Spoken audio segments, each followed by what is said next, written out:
Hello, everybody, and welcome back to the 24th episode of Tides of Lore. My name is Robert Silva, and I am one half of your host team, joined as always by my good friend Tim. How we doing this week, Tim?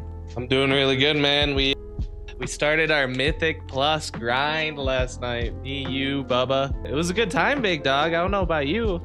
It went. I thought it went pretty well. I thought it went great.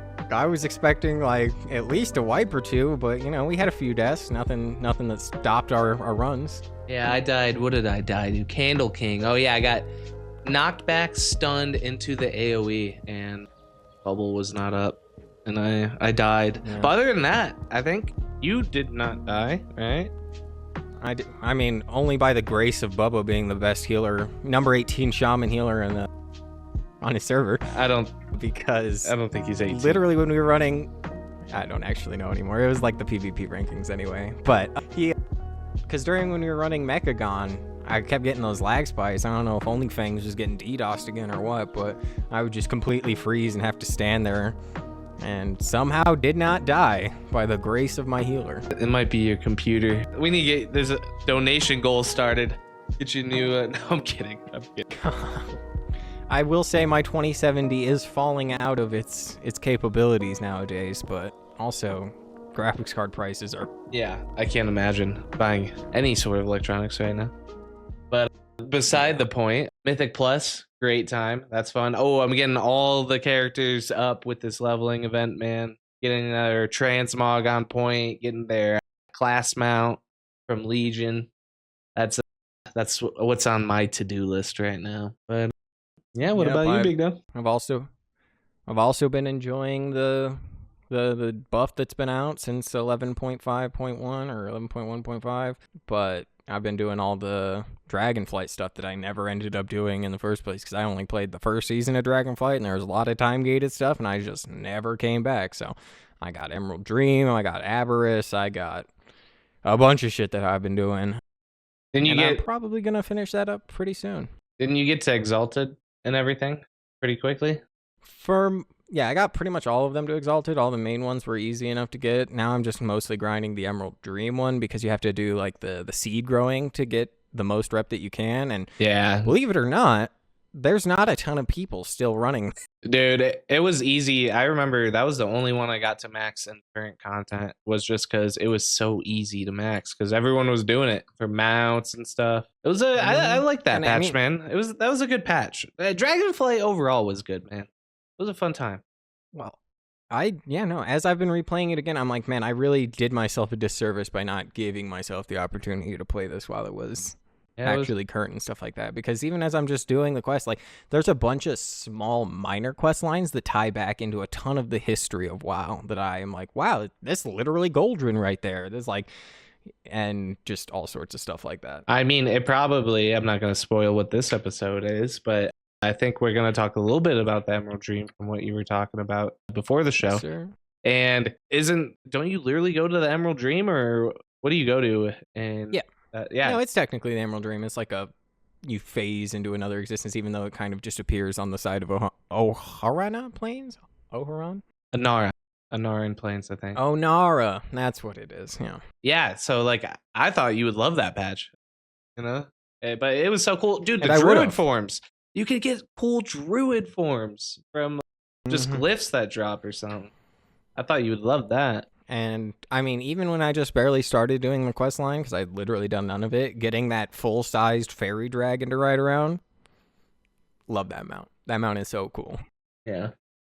But yeah, that's mostly what I've been up to. It's been 2 weeks since we last recorded an episode because there was that chaos going on in my life, but we're pretty thoroughly moved past that now and enjoying our lives of World of Warcrafting once again. So we are going to discuss what we talked about last time 2 weeks ago. And 2 weeks ago, we discussed a lot of the Vrykul. We talked a lot about the Nerubians, a little bit about Odin. What do you remember about that? Well, we're progressing through Wrath of the Lich King, and we're kind of just like setting the story for it, I see. We're talking about, you can, when you go to Northrend, you get two choices, right? We talked about going to the eastern side of it, I guess. The Howling Fjord. Yeah. Dude, that side's the way cooler side anyways. When you start, if you go to boring tundra, you're doing yourself a disservice. Like boring sucks, man. Gotta go to Howling Fjord. But talked about the Vrykul in those lands. We talked about Odin, a little bit about his relationship with Helya, because I asked, because I remember Helya. I'm actually fighting her in Legion for my class quest stuff. And then what else did we talk about? Help me out. Oh, we discussed the Azul people. What are they called? the Nerubians. The Nerubians, yes, and Azul Nerub, and kind of how they're in Northrend, like the whole reason why they are. Yep, how they fell out of control of the old god Yogg-Saron after kind of being evolved from the Akir until they eventually come into conflict with the Lich King, who eventually shows up in Northrend, and they have a whole long war against him, doing their best to try and, not be enslaved once again by any superpowers, and it doesn't go great for them. Still not going great for them. Yeah, they always find themselves under the foot of somebody, right? Dude, they were doing pretty well if it wasn't for that daughter, man. And it's always a thirst for power. That is, I think, every downfall in almost every WoW story. Yep, it's either a thirst for power, an unknown corruption, or being enslaved by one of the other races or something like that, and it igniting some sort of, generational war. Yeah, good times. Let's see, did we miss anything else? Nerubians, that... No, I think that's mostly it. We talked a little bit about the forming of the Halls of Valor with Odin and how he took a wing of Ulduar up into the sky, which eventually would be sealed away by Helya into its own little pocket dimension. Yep, and it being the artifact hall for warriors. We talked a little bit about, just because I played a warrior. I remember that. We talked... What was his name? Goated Vrykul guy. Magnar. We talked about Magnar, one of these legendary Vrykul who was just so badass that he basically got up to all sorts of shit, mostly killing Nerubians, but even, one of these times going into the lair of Neltharion and getting a hold of one of his scales that he'll eventually turn into the protection warrior artifact item. You even do that quest, I think, as a warrior, which is pretty cool. Yep, so that is pretty much all that we discussed in the last 2 weeks, and you guys also had some stuff to say over the last 2 weeks, so we're going to hop into some comments, and then we will be getting into today's episode. So, last week we did, or I guess over the last 2 weeks, we did have Nooch21 saying... Mentioning the warrior artifact from Legion, I really like the Prot and Fury weapons, though I do feel like they actually dropped the ball on arms. It should have been Broxigar's axe that they went for. What better weapon for an arms warrior to go with against the Legion than the weapon wielded by a mortal that wounded Sargeras himself? And after he said that, I was like, that is so right. Because there is, it's such a cool weapon. And what is even more frustrating, and I mentioned this to them in a response, I was just like... There's even skins for the arms warrior artifact weapon that turns it into an axe. So you could have at least made it like the mage tower appearance or something like that. Well, was this not the nature axe made of a branch? The axe is made of a branch. Of it Cenarius. Is blessed by Cenarius himself. Yep. Yeah, I thought, didn't we talk about this at one point? And we were like, I don't know if a branch would really fit the theme for how warriors wanted to feel. But I mean, I get the lore aspect, but yeah, I mean, I guess maybe not, but also because again, there were so many skins for artifact weapons. Maybe there could be imagine seeing a an axe of Cenarius that was full steel, or an axe of Cenarius that was void corrupted or nightmare corrupted or something like that. That would have been awesome. Could have done at least a hidden artifact appearance. I would say that. At least put in a hidden artifact appearance for it, But alas, it is still in the possession of Sourfang's niece, where it will remain until Blizzard remembers it exists, I guess. RIP. Blizzard historically has a great time remembering things. We did also have the time-lost crow making his return, saying King Yimron's vision for the Vrykul was one that no one could truly grasp. He wanted to ensure that his people were strong, kill the weakest babies, only the strongest babies, then switch to killing any Vrykul who thought that baby culling was not cool. No weak-minded Vrykuls either. The eugenics were on the wall, but had he not ordered the Great Nap, the Vrykul very well could be strong enough to hold off Arthas and his Goth metal army. That's You think? What do you think about that? That's I don't know pretty big entirely, feat. but even just like in general, I found it. I mentioned this to them in a response as well, but I was like, I do actually find it odd that the Vrykul ended up falling under the leadership of the Lich King, because I know that they were like, yeah, we could get turned into undeath and fight forever, and that's cool. That makes sense for them. But also, these are the people that were so adamant about how the Titans did this to them with the Curse of Flesh that it seems odd that they would even see any like godlike entity and be like, yeah, you know what? I'm going to serve you now, instead of just being like, fuck anybody who's above us, down with them all. It wasn't like Lich King was about to just kill them all, and they said, we might as well. If you can't beat them, join them. It wasn't that sort of situation. He very well could have. He very well could have, but it just, I guess we'll never know because most of them folded. Yep.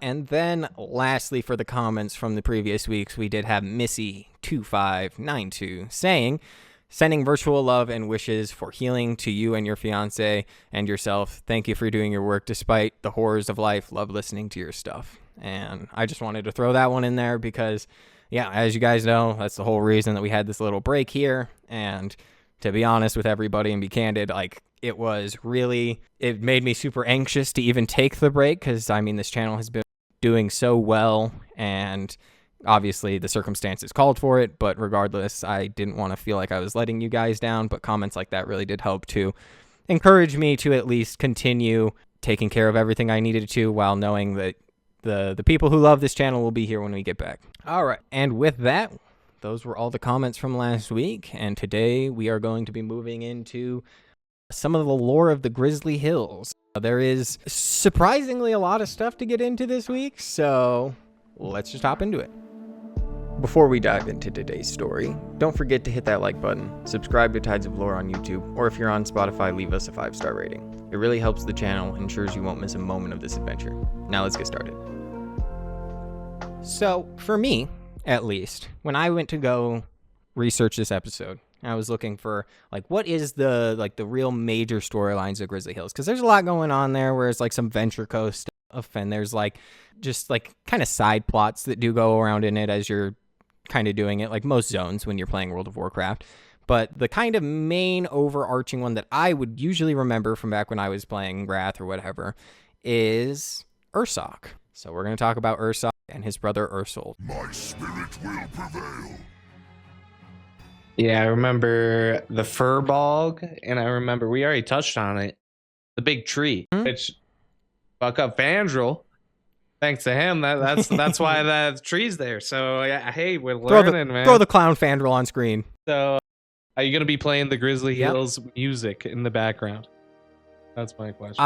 Not through all of it, but I have actually, as you guys might have noticed, like since I think the Encourage episode, I have been really enjoying throwing in like sound bites from their Hearthstone cards and stuff like that, as well as like when we did the Lich King episode and we talked about how much I love the music from that expansion and that cinematic that I had to throw in, at least a little melody from there.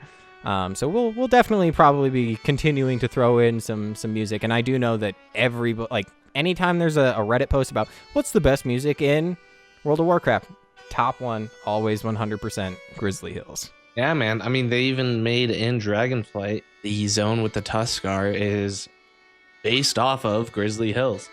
Like, it's a very iconic zone. And I guess I never truly played Wrath. Like, I played Wrath Classic, but I didn't play Wrath. Tim did. And I guess when I played Wrath, like at least leveling through it after, like when I started playing in Mists of Pandaria, it was mostly the zone that stuck with me was like Dragonblight and stuff like that.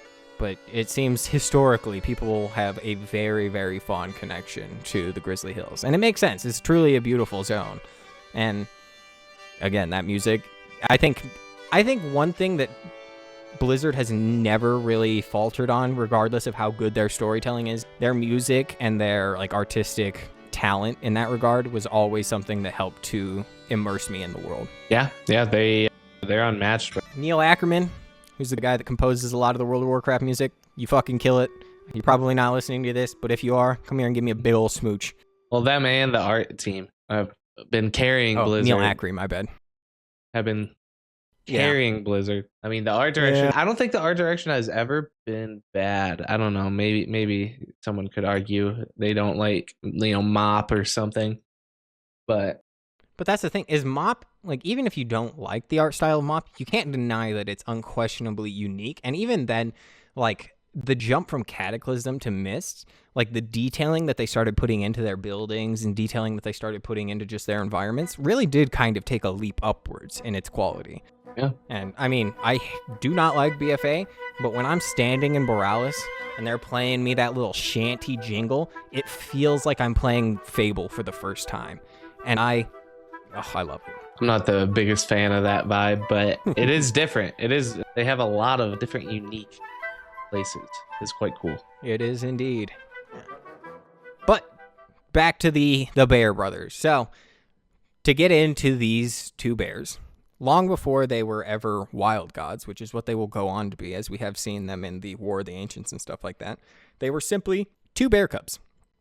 And mostly they were just bear cubs that were driven by their spirit of curiosity and had this unshakable bond with each other. And they would frequently roam around the dense wilds of the Grizzly Hills, where they would often find themselves getting into all sorts of trouble. But because they were just like so dedicated to themselves and they had this like spirit of just defending one another, they were kind of made legends even amongst just like bears, which sounds weird to say it, but it is true, because then there is the Titan Keeper Freya, who is one of these super major Titan Keepers, kind of alongside Tyr, kind of alongside Loken, and some of the very first Titan Keepers to really impact the story of World of Warcraft. And Freya is all about cultivating life, kind of like her Norse counterpart that she draws inspiration from. And she goes across Azeroth at this time, looking for these extraordinary beings to try and basically see who she can eventually leave the world of Azeroth in the hands of. And she does discover these two twin cubs, Ursoc and Ursol. And she senses within them this powerful spark, not just of physical strength, but like the potential to embody nature's will. So as she watches them grow into these intelligent creatures that are unmatched in size and vigor, she is like, I'm going to basically bless these creatures. And she does. So with that, they no longer age. They just get bigger. And they are eventually raised up to what we would understand to be a wild god. One of these gods that is existent to protect nature, like Cenarius, like Aviana, stuff like that. Isn't like Hakar a wild god though?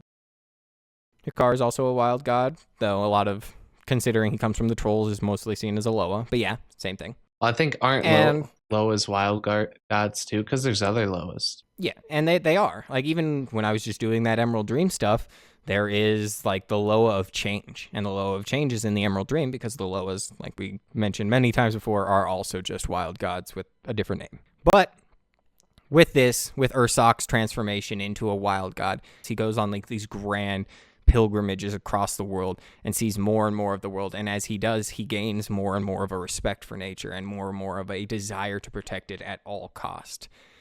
And eventually, Freya's like, cool, you are doing such a good job. I'm going to bestow upon you a weapon from the Titans. Well, can bears use weapons? They can use these ones. A lot of these wild gods were actually gifted with weapons, but most of them were just like, what need do I have for weapons? I'm a beast. I have like my claws. I have my teeth. Goldrun probably would laugh at the concept, right? Ursoc, he had a bit more clarity. He fully embraces receiving these weapons, and he receives what are known as the Claws of Ursoc, these Titan steel gauntlets that are blessed with the spark of ANR's essence. And just to tell you who ANR is, because I don't think we've gone too much into it, ANR isn't just a Titan Keeper. ANR is a Titan. So even far beyond the Titan Keepers themselves, basically a deity. The thing about these things was that it kind of played off of his rage. And while his brother also received a staff, Ursol received this staff that helped him to attune to magic and embodied like a kind of understanding magic to a deeper degree, Ursoc embodied strength and protection. And together they would basically like duel with each other to constantly try and push one another to be better and better and better and better. And using these claws, it took him a very long time to master them, to get them under his control. But he does. And with that, you know, he is considered to be one of the most powerful wild gods to have ever existed. And long before the War of the Ancients, again, this is super, super far in the past, well past 10,000 years ago. He comes across this Tauren by the name of Eruna Highmountain. And he's kind of like going into this cave, and he's trying to root out these sorcerers, I believe it is, that are imbued with like the old god's power. And, you know, he's all about protecting the wild, so you got to go.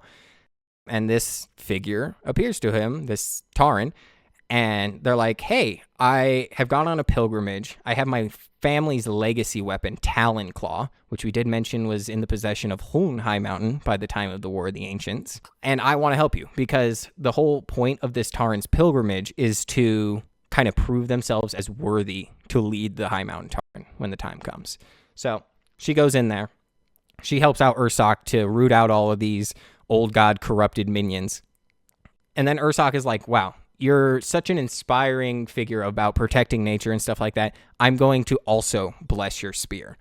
And I say also because this spear has actually been blessed once before. I didn't even realize it has such a long history, but this spear previously was blessed by Onara. And Onara is this eagle wild god. And previously, like a really long time ago, one of the previous High Mountains helped this wild god to defeat elementals when it was under attack, and it was blessed by that wild god. So now this thing is extra juiced, right? And there's also this like really interesting history with the weapon where like basically any time that they are inspired by somebody or any time that they find somebody to be remembered, they basically have this weapon be like a living history book, and they'll carve the name of whoever into the spear's shaft.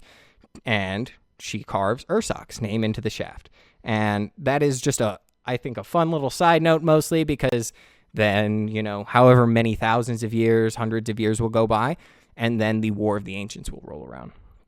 And during the War of the Ancients, Cenarius calls upon all the wild gods like, hey guys, the demons are coming. We need to defend the wilds of Azeroth against them. And basically, the first two of these wild gods to show up during the War of the Ancients is Ursoc and Ursol to face these demons. Despite this, the War of the Ancients is bloody. I don't think a lot of people really understand just how bloody the War of the Ancient was, because a lot of the mortals died, but a ton of the wild gods die too. Aviana dies, Malorn dies, and despite their fury and their skill, Ursoc will also fall to these just a relentless pack of fellhounds at some point. And I think Ursol also falls, where they will then die and go on to the Emerald Dream for a moment. You at least see part of this in Legion, I swear, doing some quests, seeing Malorn die and some other stuff. But yeah, so Ursoc dies, Ursol dies during the War of the Ancients, the Sundering and everything goes down. And then there's this young Furbolg, who we mentioned the Furbolgs are like the descendant of these beastmen. And he comes across the claws of Ursoc. And he's like, cool, these are definitely imbued with some sort of crazy power. So over time, these Furbolgs, who are really connected to nature in their own right, build this shrine to honor these claws. And for a long time, that's all they do with it. But then one of these Furbolgs will eventually take up the claws of Ursoc. And while it does give them this divine strength to just crush their enemies, we also have to remember that Ursoc spent a very long time training with his brother to be able to wield these properly without losing himself to rage and stuff like that. Furbolgs didn't do that. So they take up these claws and they are just bloodlusted. So they'll kill their own kin. They'll kill basically anything that comes into sight. And with that being the case, Ursoc's watching from the Emerald Dream and he's just like, damn. So he withdraws the spiritual essence from these claws, basically making them no longer useful, just metal claws. And with that being the case, eventually a group of the Druids of the Claw, so Night Elves, will come across the Furbolgs and be like, we're going to need those. And they manage to wrestle the claws of Ursoc away from the Furbolgs. But they're powerless. They are for now, yeah, that's true. But then we do move into the era where the Alliance and Horde are invading Northrend against the Lich King. And the Furbolgs, this time a group who live in the Grizzly Hills, are kind of beginning to go crazy. They do live in the former world tree of Vordrasil. But even with that, like, I thought the whole point of collapsing Vordrasil was that it would prevent the corruption from leaving it, right? Well, isn't there Apparently not. Serenite? Is there still Serenite? It shouldn't be, at least not as far as I'm aware. Okay. But regardless, what does end up happening with them is that they do this ritual using a seedling that they found from Ursol. And they end up planting it basically right in the stump area, the base of the tree that has been collapsed. And with the power of this, they also manage to resurrect Ursoc. Unfortunately, doing it through this process, Ursoc is now poisoned by this corruption of the nightmare as well. Great. What about So, Ursol? I think Ursol just goes and does his little cycle in Ardenweald before coming back eventually. But with that, the Furbolgs begin to descend into just absolute aggression and madness against everybody, and Ursol does as well. So that is where we basically start to come into the story. We then go into the Grizzly Hills, we do like a ton of the quests, and at the apex of this quest line, you are then tasked with going into Ursoc's den and putting the corrupted wild god out of his misery. And you do it, right? You go in, you fight Ursoc, and then as his body dies, he warns you. He's like, I know that I went crazy, but I need you guys to know that this craziness doesn't end here. There is some real fucked shit coming out of Ulduar. And then he goes away. So this was just a quest that we killed this because he sounded pretty powerful. Mhm. But we just go in there and we're like, you know what, buddy? I've had enough. Just us. Pretty sure it was an elite world quest. I don't even think you needed... World quest. Not world quest, but open... Yeah, just like out a in the quest world. out in the world. Yeah. Yeah. But yeah, he dies. And I do want to mention that because first things first, I love the Claws of Ursoc. The Legion artifacts for the Druids are the best artifacts in the game, and I will die on that hill. Because for the longest time, Druids would get cool weapons and shit like that, and you would never be able to appreciate any of them because they would all be hidden away by your transformation. Then the Claws of Ursoc and all the other artifacts came into play, and you got the coolest appearances for Druids. Well, I mean, But anything could be the coolest spirits. They just had standard like racial ones, right? Before that. yeah, literally nothing beside that, yeah. I guess except for the Firelands cat. I guess that's like Ooh, the, yeah, that is a good point. That is a the good point. only one. Yep, so you get those, and that is kind of where Ursoc's story ends, but we do need to set that up because he'll be back. But we do also have some other creatures with teeth and fangs that we need to talk about that take place in the Grizzly Hills. Because when I remember the Grizzly Hills, I remember Ursoc, I remember the Furbolgs, and a little bit of Venture Coast stuff. But I did not remember that there are Worgen in the Grizzly Hills. So Yeah, I don't yeah. know. I do remember some Worgen, actually, because I think they were like killing the trappers and stuff. So we do need to talk about it because the last time that we even spoke about the Worgen was, I think, episode 6, a good while ago now. And the last time we checked in with them, Alpha Prime and all of their people had been sealed away into the Emerald Dream using the Scythe of Elune by Malfurion. And with that being the case, they've been sealed there for a very long time. I think it was like 4,500 years or something like that, if I remember the chronicle correctly. And at this point, 4,000 or however many years ago, people don't even know that they exist. They're basically a myth. Like amongst like certain humans and stuff like that, certain night elves, it's basically a fairy tale that some spooky half wolf will come and destroy your lands in the middle of the night, right? But there are people who do know that they exist. Specifically, there's this mage scholar by the name of who really studies like forgotten magic and dream realms and stuff like that. And he can hear beyond the myth. And he actually knows that they do exist in some sort of dark, nightmare, shadowy realm. And he doesn't do anything with this information, but he does warn in one of his journals, do not let them out. And I'm sure no one will, right? Because following the Second War and the Alliance defeating the Horde and everything like that, there is the kingdom of Gilneas. And Gilneas is kind of shitheads. I mean, not even kind of shitheads, completely shitheads.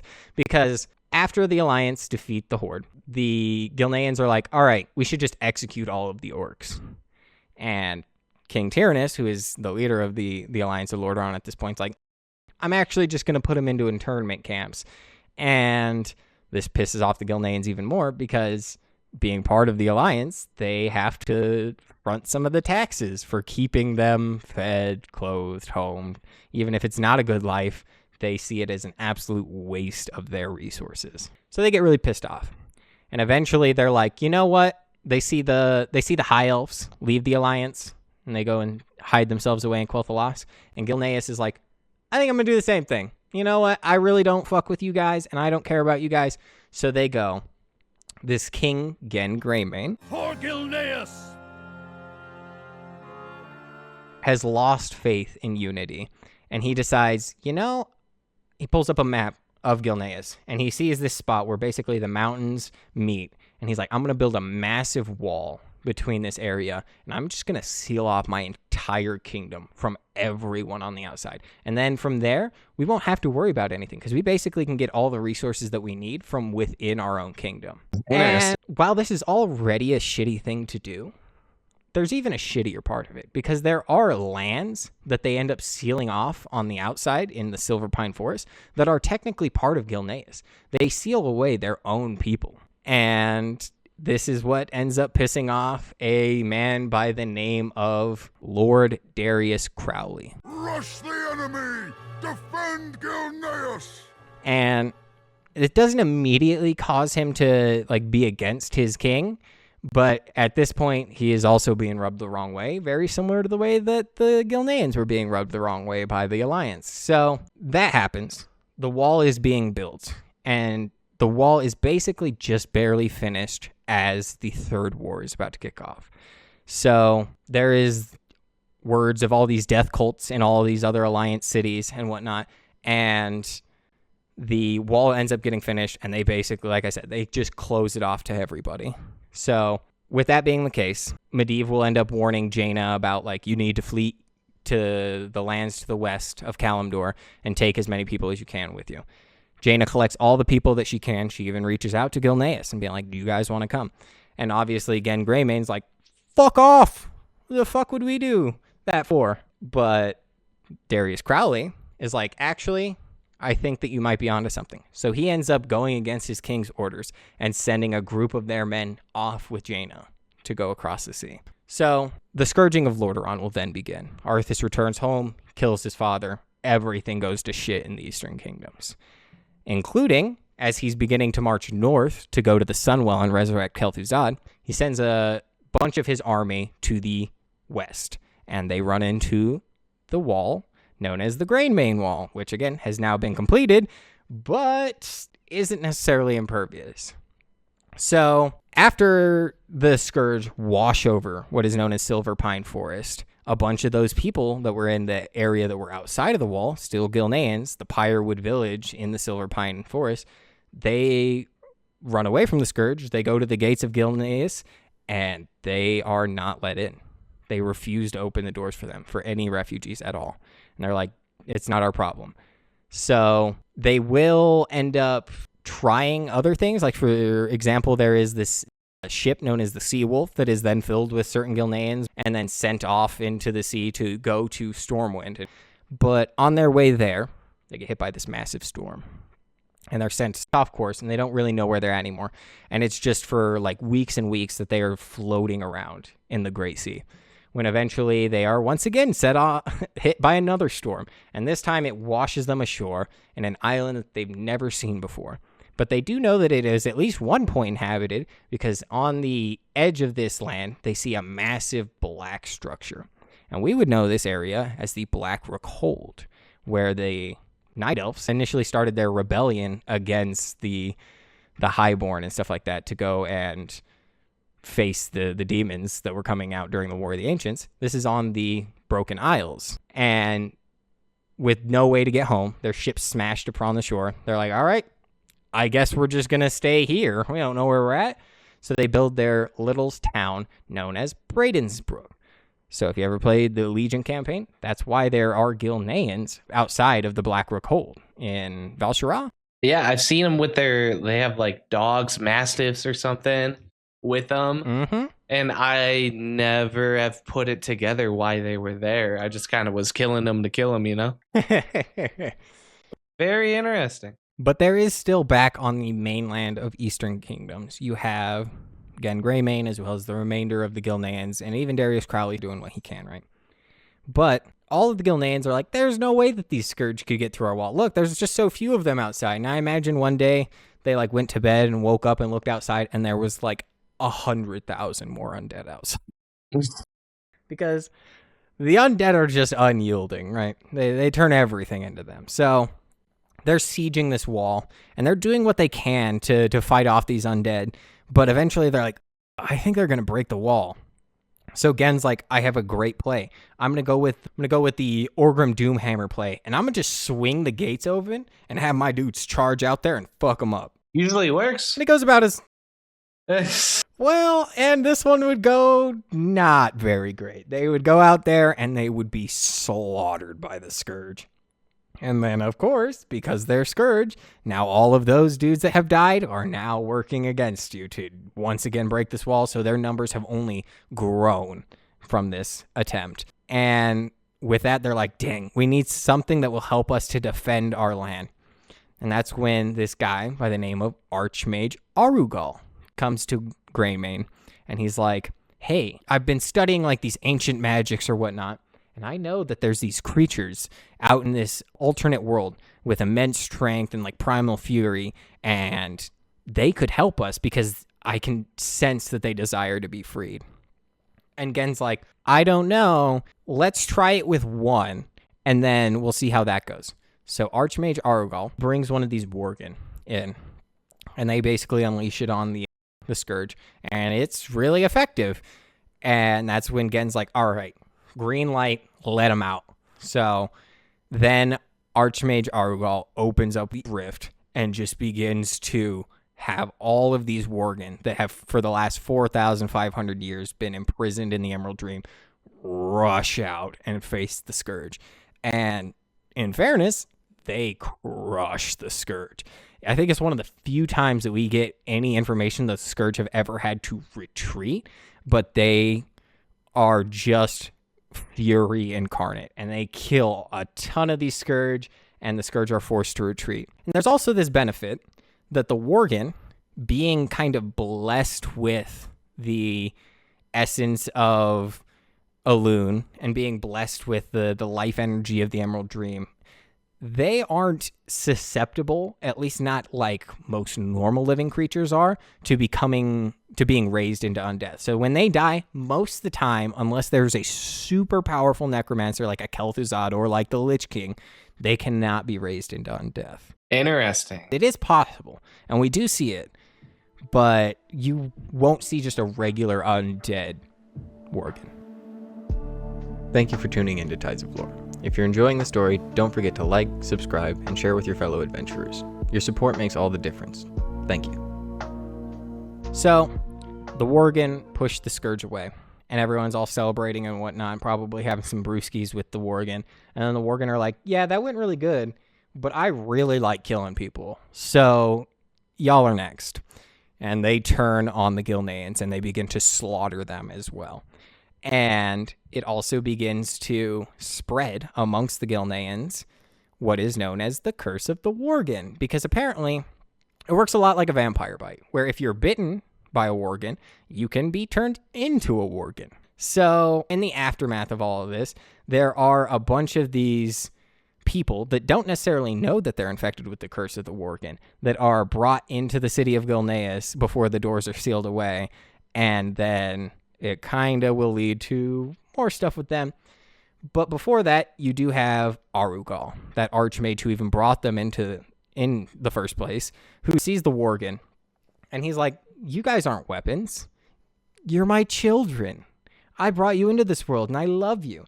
So Alpha Prime, the guy who leads the Worgen, basically seduces him to become his own little pawn, right? And while the curse of the Worgen is kind of beginning to spread and founding what we would know as the Wolfcult would begin to rise, there is the lands of a man by the name of Baron Silverlane. And he has this fortress that is right outside the Gilnean walls. And Alpha Prime and Arugal end up going to this place and just killing everyone inside. You'll even see this Baron Silverlane figure as a ghost if you ever run the Shadowfang Keep dungeon, and that is exactly what happens. They turn this fortress into what is known as Shadowfang Keep. The Shadowfang Keep? Oh. The SFK. I think we... Yes, indeed. Oh, yeah, and who's the boss at the end? I remember. I'll tell you in a second. Ah. But with this, there are now like these different factions of these Worgen that are showing up. There are like the ones that specifically follow Alpha Prime. They're known as the Bloodfang Pact. And then there are these ones that follow the Archmage Arugal, who are known as the Shadowfang Pact. And then there are certain ones that they ended up transforming into Worgen. But the thing is it's just like actual werewolves in folklore, where they only change when the moon is out, right? Only at night.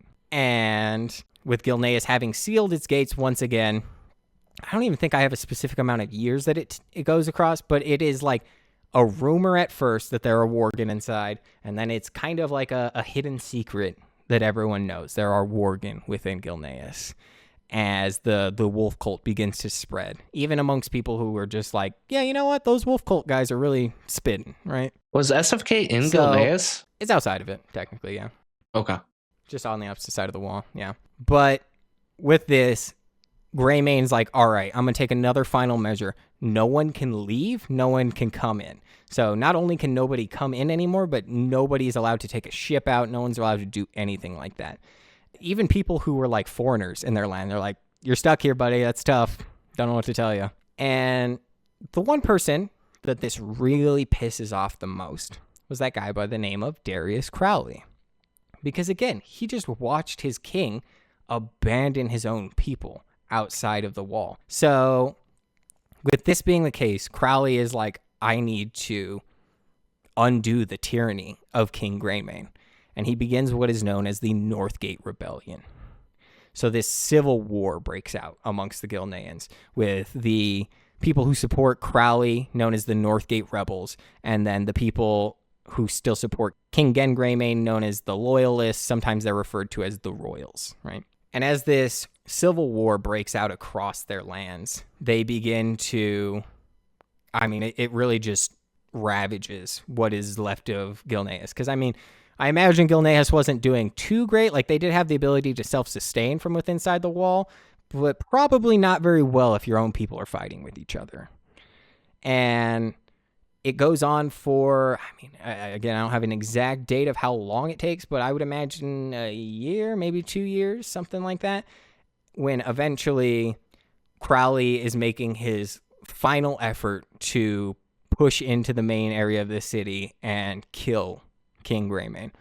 And they unloading on them with cannons. And I should mention that the Gilneans, like, they have kind of a unique artistic style to them. They're more inspired by like Victorian era warfare. So they use a lot of guns, they use a lot of cannons, and it's not as much fantasy medieval as much as it is more like, I feel like it's hard to describe, but almost more like Bloodborne instead of Elden Ring, if anyone can put that connection together. But yeah, just as Crowley is making this effort to defeat King Greymane, he ends up losing.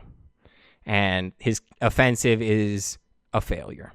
And then he and a bunch of his leadership are captured by King Greymane, and they are imprisoned where they will remain for a while, at least a few years until the events of Cataclysm. I didn't realize But no, how crappy Greymane was. Like, it doesn't seem like, dude, he was locking his own civilians out, like, can't come back in, just letting them die. Like, I see why Crowley wanted to have a civil war. Like, how could people actually fight for Greymane? Like, and he's still the Well, it's simple. leader. When you're the guy that's in the safe zone, of course you're probably thinking that what your king's doing is right. Yeah. So This leader he deserves to be a new leader of the Warrior. I actually did not realize how shitty Gen was as well. Because, I mean, Yeah. even when he joined up with the Alliance, he joined the Alliance because Crowley kind of incited him to do so. But he almost did it purely out of, like, selfish reasoning. There's a point in the story, too, where he tries to claim Alterac, because if we remember, the leader of Alterac ends up betraying the Alliance of Lordaeron to the Horde, and is then, has all his lands taken away following the Horde's loss. But they still are kind of questioning, like, who should lead Alterac, and Gen Greymane is kind of making an effort to propose, like, we should have it. So it's very, a lot of the reasons that he even does things for the Alliance of Lordaeron is selfish. Yeah, and isn't he in the ear of Anduin? Yeah, I mean, kind of. He's Anduin doesn't talk to anybody these days, right? Well, I feel like he was, and so he, in a sense, had a decent amount of power, I feel like. I will also say Gen kind of gets his redemption in Cataclysm, but it's still questionable depending on what you think, right? So Well, I'm excited to learn. So the rebellion ends. There is still that problem that the Wolfcult is within Gilneas, and now this city has been ravaged by the Civil War, has been ravaged by the Scourge, and Gen Greymane will begin to form these like hunting parties, basically, where they will secretly do what they can to go and hunt the feral Worgen, any that they can find within the kingdom, and try and keep it like a hush-hush secret before it'll blow up in his face. But that does lead us to more Worgen, because, as you might have noticed, we haven't mentioned the Scythe of Elune. Where even is the Scythe of Elune? That's a real good question. Over on the other continent, in Felwood, you have the Night Elves still looking to purify what is left of Felwood, because Felwood was like one of the hardest hit areas of the Kaldorei lands when the Third War kicked off. Even though Archimon dies, it's still super fel corrupted, kind of forever fucked, it seems like. But it is basically left upon the shoulders of one sentinel by the name of Velinde Starsong. And she is tasked, you have to go and purify Felwood. And she's like, okay, I'll go do that. So she goes out there, and she's like, wow, this place is fucked. So she prays to Elune. And she's like, I need a way that we can purify this land. I need a way that we can fight these remaining demons and these satyr that exist here. And with it, she discovers a manuscript written by none other than Archdruid fuck-up Fandral. And it's mentionings about his son's deaths and stuff like that. And it also mentions this ancient artifact that has these feral warriors that can basically fight anybody, right? And she's like, ooh, I should see if I can find this thing. So she recalls her aunt once mentioning an artifact that was similar. So she goes to the shrine of this aunt, this tomb, and she once again prays to Elune for guidance about this. And this time, as she's praying about it, she's like imagining this scythe that she's been told about when it appears in her hands. And she can feel the power pulsing from within it. She sees a vision of the Worgen fighting the satyr back during the War of the Satyr. And she's like, ooh, perfect, great, got it. So she goes to Felwood, and she summons 30 Worgen using this Scythe of Elune to fight the demons. And like we said, the Worgen are very effective at killing demons. And they do.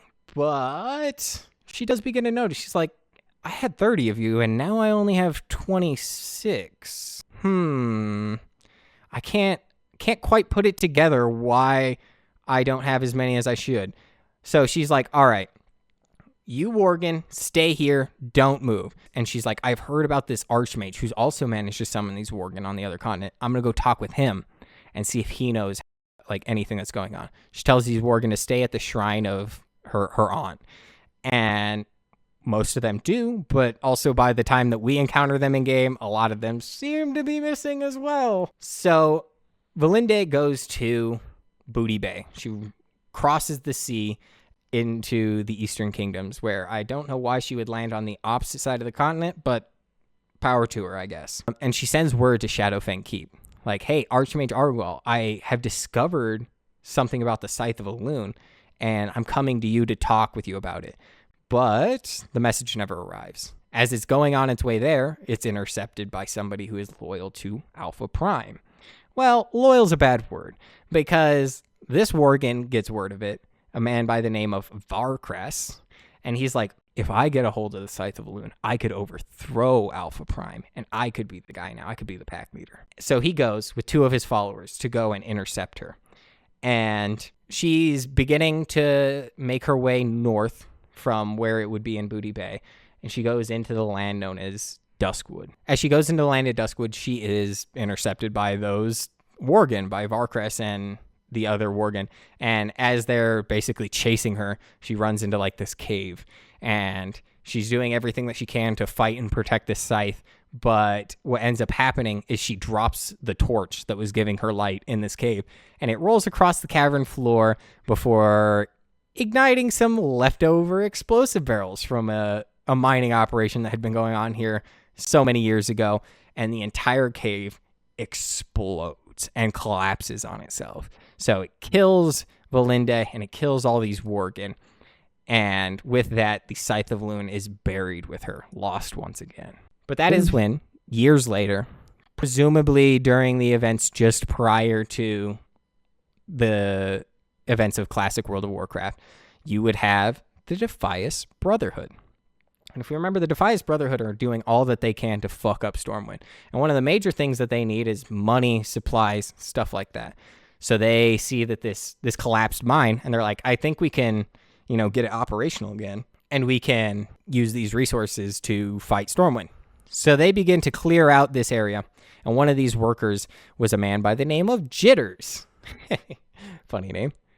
But he unearths the Scythe of Elune, and he looks at this artifact, and it feels the air around him turn cold just by looking at it. And as soon as he picks it up, the shadows themselves come alive, and the Worgen just begin to appear out of nowhere and just slaughter all of his comrades and rush out of this cave into the woods. And, well, Jitters manages to lose the scythe once again, but goes fleeing off to this local farmsteads.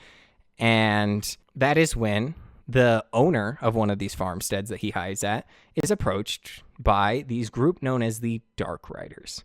And just to make a long story short, the Dark Riders are kind of taskmasters for Medivh, because at some unknown time they were like merchants, and they go to Medivh and they try and sell him these phony artifacts, these fake artifacts. And Medivh, obviously being corrupted by Sargeras, is like, wow, that's really funny. Anyway, I'm going to turn you guys into these basically Nazgul from Lord of the Rings, and your whole purpose is going to be to go and collect magical artifacts for me. No, that is the exact picture I had in my head when you said Dark Riders. Mm-hmm.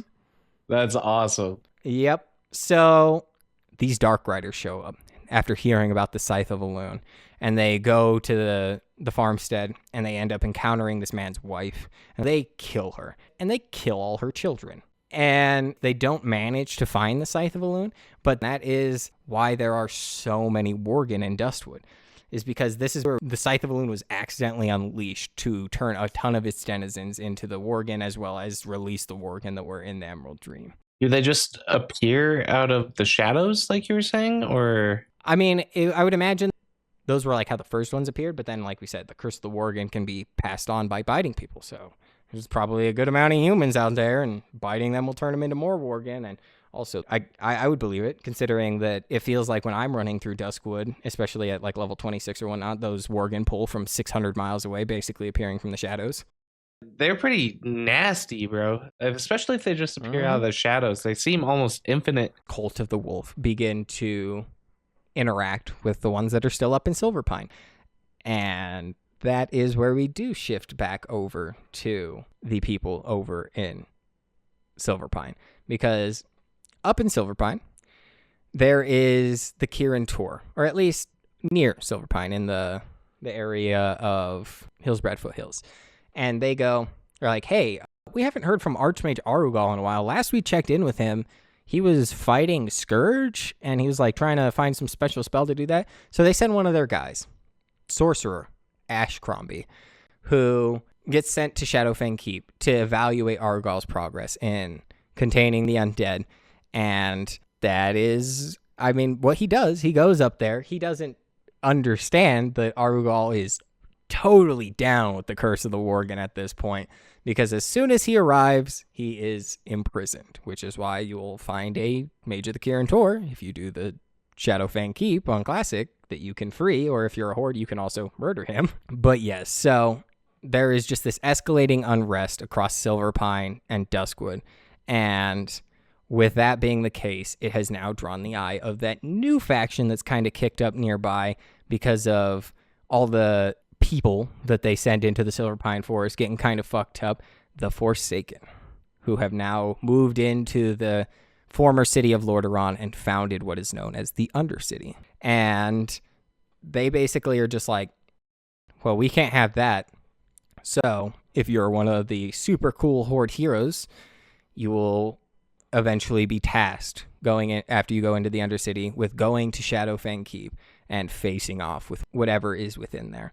And you do. You collect 4 of your best buddies, and you go and you raid the Shadowfang Keep. And you kill some ghosts, like I mentioned, of the original owner. You go and you kill some Worgen, a bunch of Worgen, really. And then when you reach the very end, you are faced with Archmage Arugal. And you kill him. Oh, yeah. You take that man's head from his shoulders, and you go and take it back to prove that he is definitely dead, and definitely not coming back. Wink, wink, nudge, nudge. To kill an Archmage level 25 is kind of crazy. And he drops robes and maybe a belt. But yeah, you go in there as a hero of the Horde, and you kill Archmage Arugal.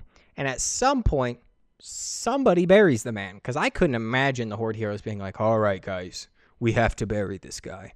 But at some point, there is this grave in front of Shadowfang Keep where he is buried.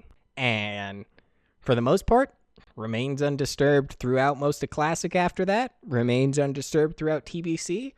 Then you get just into the start of the Wrath of the Lich King, and if you were to go there, you'd notice, hey, somebody dug this grave up. What that's about. And it turns out that none other than the Lich King, looking for some of the most loyal people that he could find to be turned into his undead with this unrelenting zeal. That Arugal guy sounds really cool. So he sends some of his loyal soldiers by the name of the Sand Lane.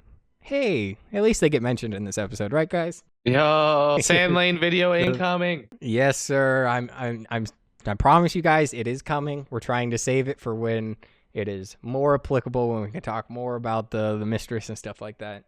It is coming. But these vampiric princes, under the orders of the Lich King, resurrect the soul of Arugal. And they're like, hey, you're going to come with us up to Northrend. And there's this human faction known as the Trackers. And I need you to basically subvert them and turn them into loyal soldiers for the Lich King. And he's like, I think I can do that. So that's when we get to what would be Wrath of the Lich King era, as you're invading Northrend with the Horde or the Alliance, whatever. You reach the Grizzly Hills after you've moved on from the Howling Fjord. And you will find this area, this city that is full of these trackers. And you'll find that most of them turn into Worgen. Because as he was up there, he basically offered them one of two choices. He says, I can turn you guys into members of the Wolfcult, into Worgen.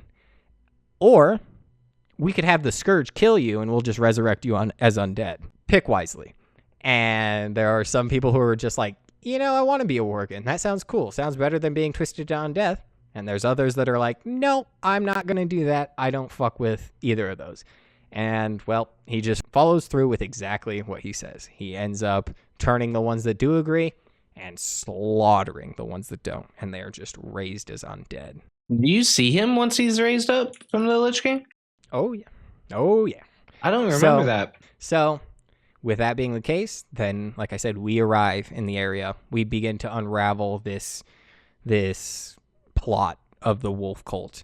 And you begin to kill a bunch of them. You begin to help out a couple of the survivors that weren't down with it, one specifically by the name of Sasha, who is the son of Mikhail, if that name rings any bell to anyone. Or daughter, rather.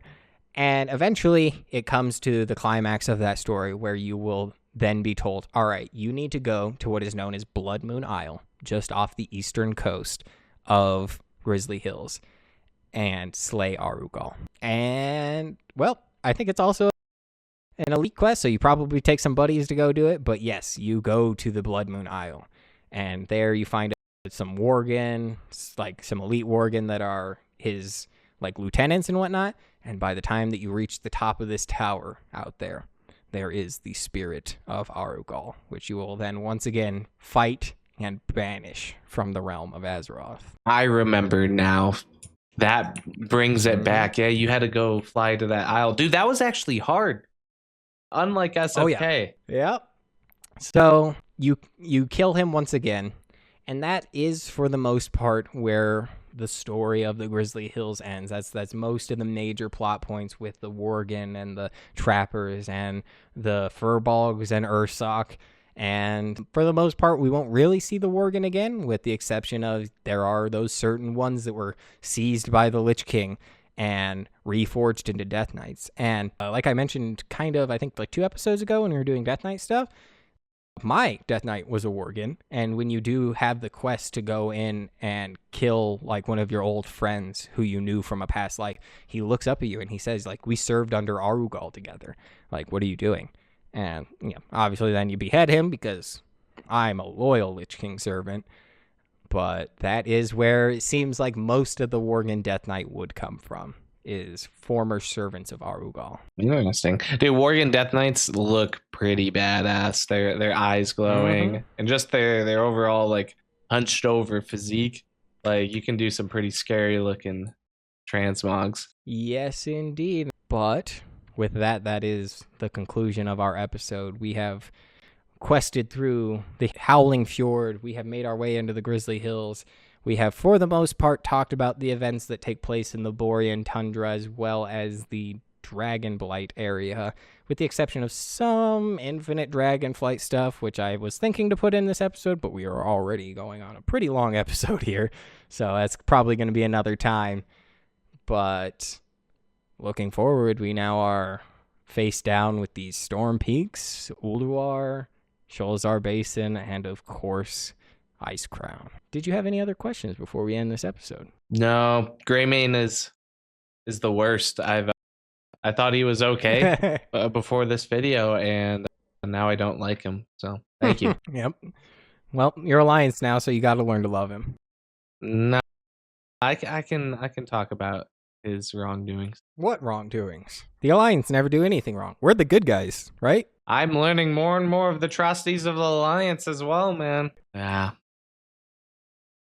But yeah, that is all that we have for today's episode. If you guys did make it this far, we really do appreciate you continuing to support the channel. I am once again sorry for that week-long break that we ended up having to take, but we are back on schedule, and I am excited to continue talking lore with you guys. I do have to say that your guys' comments over these last weeks have been super, super awesome to read, because there's just so many people talking about, well, I think this about the lore, and like this like gives me this inspiration from this kind of lore, and it's super awesome to see, and it's like kind of everything that I was always hoping this channel could be. So thank you guys so much, and we will see you guys next week. Thank you so much for making it to the end of this episode. Your guys' support truly means the world to us. If you're interested in hearing more, we have our full show on YouTube and Spotify, new episodes dropping every Tuesday. I also want to take this moment to give a special thank you to Fantasy Lo-Fi for providing the music for this episode. You can find them on YouTube at Fantasy Lo-Fi or on Spotify under Bits and Hits. Be sure to show them some love, as their music does truly bring this journey to life. Once again, thank you for joining us on Tides of Lore, and we will see you next week.